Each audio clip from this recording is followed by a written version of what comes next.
he a monster, right? So for Halloween, everybody's going as Sean Combs, and they're gonna scare the hell out of people. He a monster, but he wasn't on trial for being a monster. Real life.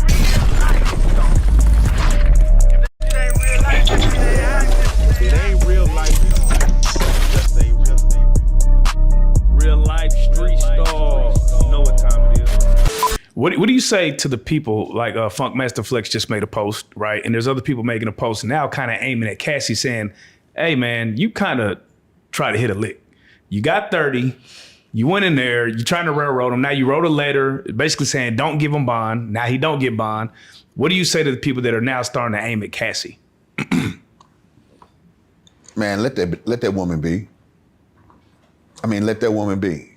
I mean, we're not her, first of all. And she's still someone's child. Thanks. And if I'm her brother, I'm taking offense and I'm flexing, right?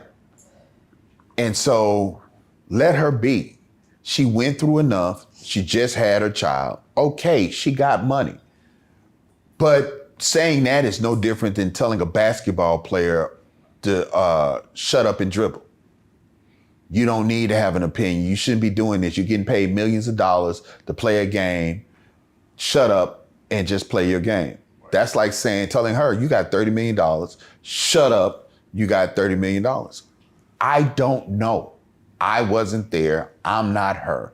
I don't know how she feels and what she's gone through, but she went through enough that she sued him, and she got publicly roasted for that when she took the money. And then on top of that, she was on a stand where she got crossed, right, and basically was made to feel or told, nah, you are a gold digger. The woman has been through enough, and she got to go home to her family. Let this woman be, man. She got on the stand pregnant. Exactly. She was pregnant and had a baby before the trial was over. She had a third child before the trial was over. Let this woman be, man. You know, this dude, he got what could be considered the best outcome from this trial other than a straight acquittal, right? Nobody won in this. Nobody won. So, you know, I know this is for entertainment purposes and people want to hear crazy things, but man, look, you spend enough time with someone who has been through something, you know how rough this can be. Right. You know, and I know I've seen it way too much and seen it way too early firsthand of how this affects people who have had this happen to them.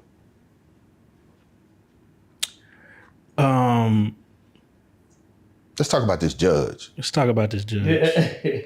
Let's talk about this judge. What is he gonna do? Yeah. So during the trial, at one point, he told the prosecution, hey, counselor, if they ask for it right now, I'm paraphrasing. He kind of gave the impression, if they ask for it right now, I'll give them a directed verdict. You guys haven't really shown me that there's RICO. The judge said that. Judge said that. Judge said that. He had questions like, okay, where's the RICO? And the prosecution like, we're getting to it. We'll get to it. We'll show you. That led a lot of people to believe that the judge could potentially give Combs a bail. It's like, hey man, y'all overreached, you know, you punched out of your league. I'm not gonna keep this man in jail any longer. He's not a flight risk, right?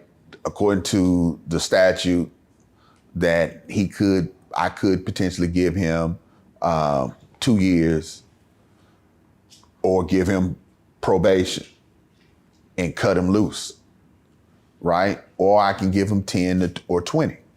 I have a wide range, but I'm gonna cut him loose because he ain't running nowhere, because he ain't got to worry about life. Right. Because of that, a lot of people thought that he would get bail. The fact that this judge didn't give bail, the fact that this judge brought up the fact that he was violent, now has a lot of people on their heels saying, okay, first time offender, is he gonna really go with that? Or is he gonna go with the fact that he might be a first time offender, but this dude is a career criminal? Because this isn't someone who's just going to decide based on the verdict. This is someone who's been in every conversation there has been about this trial. He knows things that all of us will never know because he had discussions in chambers. Remember, there was evidence that he kept out, but he knows about it. Everything is up for grabs for him in making this decision. Does he do what the prosecution wants, which is to stack the 10-year sentences? That gives him 20 years. Does he run them concurrent? Does he run them simultaneously together and give him 10 years? Does he look at the code and says, you know what, first time offender? I mean, that would be ludicrous to give him a 20 ball, wouldn't it? It can happen. I know it could happen, but wouldn't it just... You can give him a 20 piece. Told you, these judges can So let me ask you this. There's mad people that have stuff to say about Diddy, right? Like we've seen, hell, Jag, we've seen big homies come up here and say, Gene Deal. When you don't see them on the stand, why would they not be on the stand? Like if they have these interviews out saying some of these things, why would they not be on the stand? If they could help the prosecution. Okay, there it is. Look here, man. If I have a choice to put someone on stand that may have a history or may cause more confusion, because you got to remember, everybody that they put on that stand was pretty credible, right? It wasn't the defense. When I say that, the defense didn't come back and pop up pictures and say, well, you said this on, on Real Life Street Stars. I ain't gonna say no other podcast.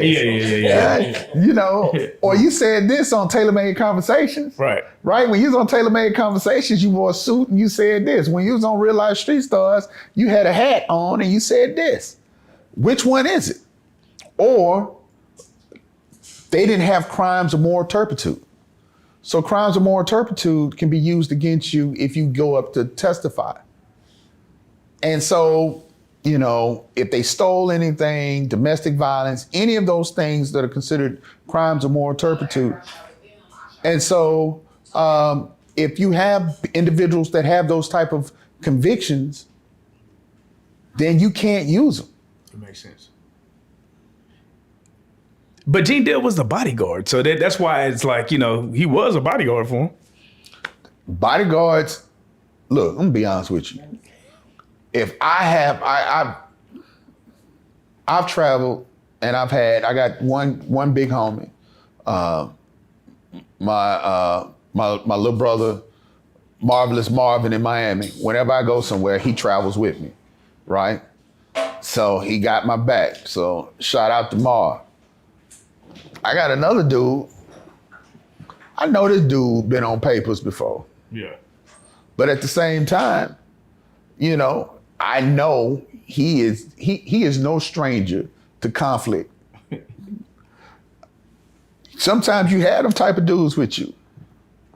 So I don't know about your guy. I don't know if he has paper. He's ever been on papers, if he ever been arrested. I mean, he could have had a small case, like a check writing case. Right. That's still a crime of moral turpitude. That's crazy, man. It's just because, like, when you hear some of the stories on the podcast, it makes him out way more of a monster than the people that actually testified.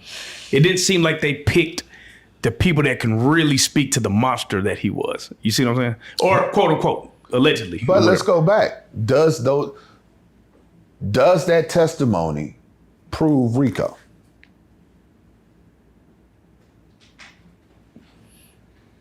You see what I'm saying? That's a good question. I don't know. That's what I'm saying. So why would I use them? They've already had a video that showed him kicking a woman who was in a fetal position. He a monster. We got him. If this was a case about him being a monster, he would be right up there with King Kong, Godzilla, Dracula, and Frankenstein. He a monster, right? So for Halloween, everybody's going as Sean Combs, and they're gonna scare the hell out of people. He a monster, but he wasn't on trial for being a monster.